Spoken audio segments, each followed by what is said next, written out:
On to some other health news. In Canada, it's estimated that more than 500,000 people have dementia. With an aging population, that number will grow. So are you at risk? And if you are, can you do anything about it?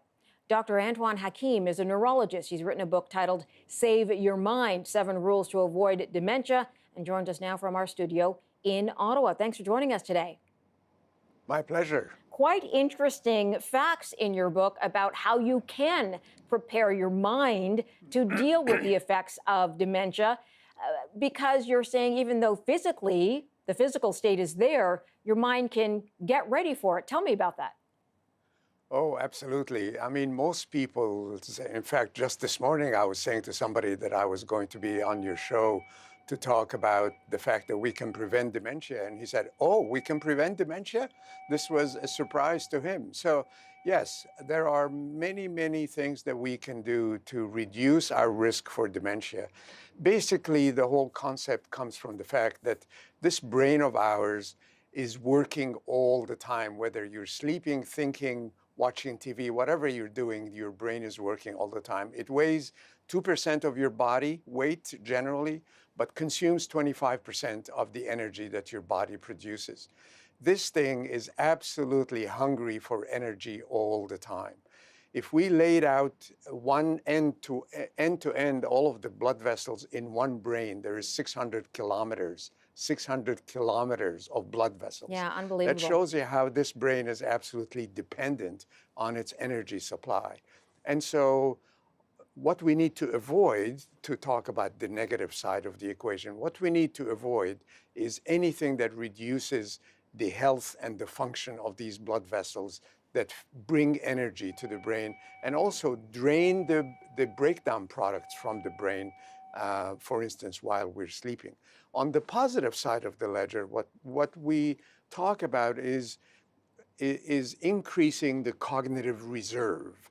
You and I can strengthen our brain by doing things that impose demands on the brain. Why? Because if you do something repeatedly again and again, the brain says, okay, I guess I'm going to have to bring energy to this part of the brain, and new blood vessels open up.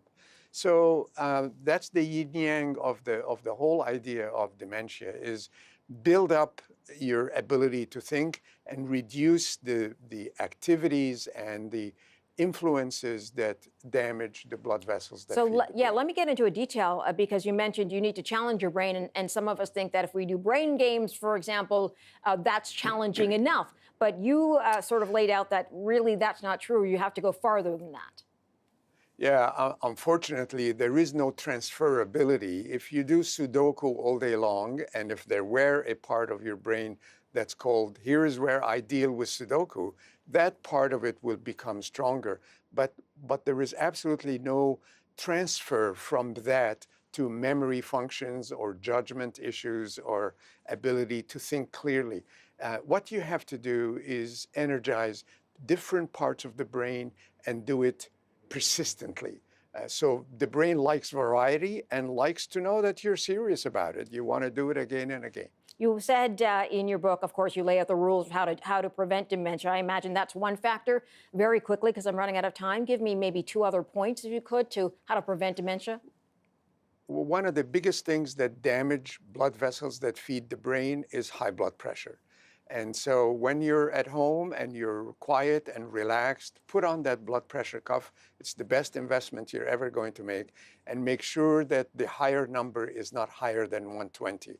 The book goes into things you could do to reduce it to that level if it isn't too high, but also take that record to your family doctor and talk to him or her about it. The other things are smoking, diabetes, obesity.